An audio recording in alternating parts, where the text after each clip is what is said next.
नहमदुहु व नुसल्ली अला रसूलिहिल करीम अम्मा बाद फ़ाऊज़ु बिल्लाहि मिनश शैतानिर रजीम बिस्मिल्लाहिर रहमानिर रहीम। अस्सलामु अलैकुम व रहमतुल्लाहि व बरकातुहू।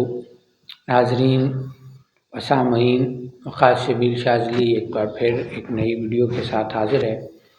किस्तवार सिलसिला चल रहा था हमारा जिन्नात के हवाले से कि जिन्नात के बारे में आपको वो मालूमात दी जाएँ जो ना आपने इससे पहले सुनी होंगी और ना आपको मालूम होंगी, लेकिन हम कोशिश ये कर रहे हैं कि आपको वो मालूमात दी जाएँ जो कुरान और हदीस से साबित शुदा हों या तहक़ीक़ी मालूमात हों।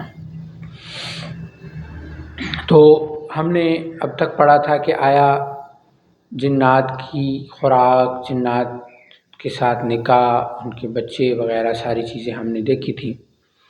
आज हम आपको बताएंगे कि जिन्नात के बारे में कुछ ऐसी मालूमात कि जैसे जिन्नात में कोई नबी जो है वो नहीं आया था या आया था या नहीं। इसके बारे में अक्सर उलमा सल्फ़ व खल्फ़ यही फरमाते हैं कि जिन्नात में कोई भी रसूल या नबी नहीं आया है। हज़रत इब्न अब्बास रज़ी अल्लाह ताला अन्हु, इमाम मुजाहिद बिन जबर, हज़रत क़ल्बी, हज़रत अबू हुरैरा रज़ी अल्लाह ताला अन्हु से भी इसी तरह मनक़ूल है।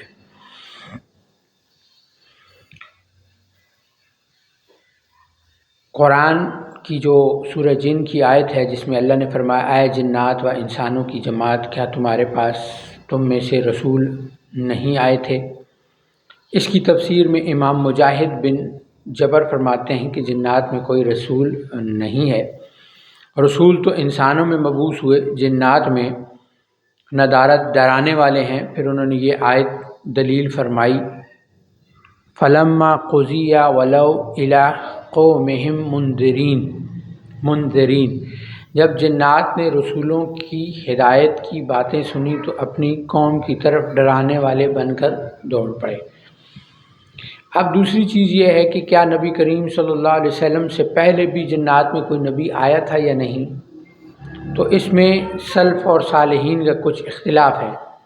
इमाम ज़ाहक से किसी ने पूछा रहमतुल्लाह अलैह कि नबी करीम सल्लल्लाहु अलैहि वसल्लम से पहले जिन्नात में कोई नबी आया या था नहीं। तो आप सल्लल्लाहु अलैहि वसल्लम ने अल्लाह ताला का ये इरशाद नकल फरमाया, यानी कुरान करीम की आयत तलावत फरमाई, या माशरल जिन्न वल इंस।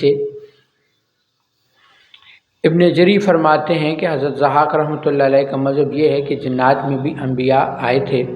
इब्न जज़म फरमाते हैं कि हज़रत मोहम्मद सल्लल्लाहु अलैहि वसल्लम से कबल इंसानों में कोई नबी जिन्नात की तरफ नहीं भेजा गया, क्योंकि जिन्नात इंसानों की कौम नहीं है।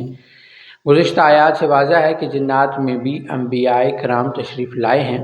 इलामा ज़मख़शरी रहमतुल्लाह फरमाते हैं कि इस बात में इमाम ज़ाहक के साथ मुआफ़िक़त नहीं रखता कि जिन्नात में भी रसूल हुए हैं।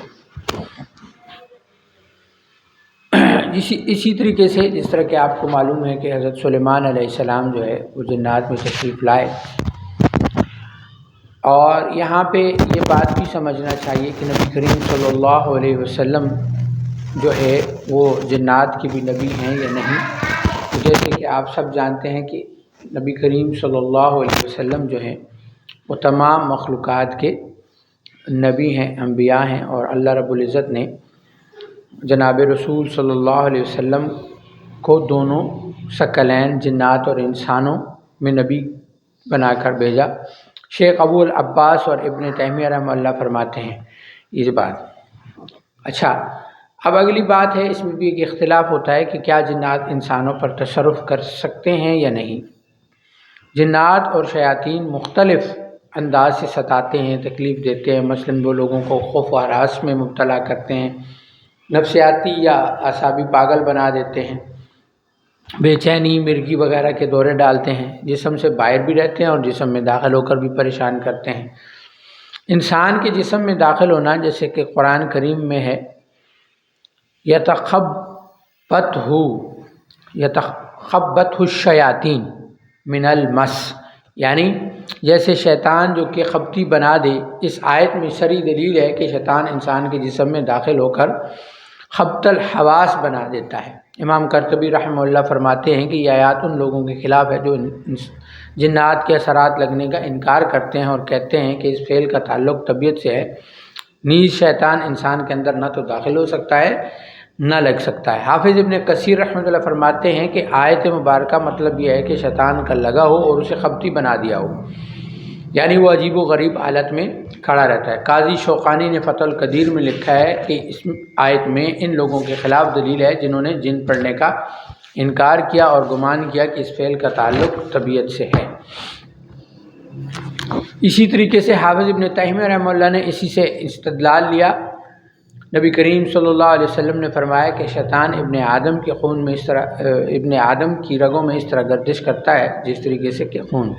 یا اللہ بن مروہ رضی اللہ تعالیٰ عنہ فرماتے ہیں کہ نبی کریم صلی اللہ علیہ وسلم کے پاس ایک عورت اپنے بچے کے ساتھ آئی، اسے جنون ہو گیا۔ نبی کریم صلی اللہ علیہ وسلم نے فرمایا اے اللہ کے دشمن نکل جاؤ، میں اللہ کا رسول ہوں۔ وہ کہتے ہیں کہ بچہ ٹھیک ہو گیا اور اس عورت نے آپ کو 2 مینڈے کچھ دودھ اور گھی کا ہدیہ دیا۔ آپ صلی اللہ علیہ وسلم نے فرمایا کہ اے یا اللہ ایک مینڈا دودھ اور گھی لو اور ایک مینڈا اسے واپس کر دو۔ ابن القیم نے زاد المیعاد میں اپنے شیخ ابن تیمیہ کے متعلق لکھا ہے وہ جن سے مخاطب ہوتے ان کو نصیحت کرتے اور ظلم سے منع کرتے۔ جن کا انسانی بدن میں داخل ہونا، یہ ہم نے ابھی پڑھا کہ کس طریقے سے وہ انسانی جسم میں داخل ہوتے ہیں اور پھر بیماریاں بھی پیدا کرتے ہیں، اور بعض لوگوں نے دیکھا بھی ہوگا، ہم تو علاج معالجہ بھی کرتے رہے کہ یہ اس کا جسم میں داخل ہو جاتے ہیں اور پھر انسان کی آواز تبدیل ہو جاتی ہے اور عجیب و غریب حرکتیں کرتے ہیں، انسان کی عقل میں جو ہے وہ فرق لگ جاتا ہے۔ قرآن میں اللہ نے فرمایا جو لوگ سود کھاتے ہیں وہ نہ کھڑے ہوں گے مگر اس طرح جس طرح وہ کھڑا ہوتا ہے جیسے شیطان کو چھو کر خبتی بنا دیا۔ یہ سورہ بقرہ کی آیت ہے 257 نمبر،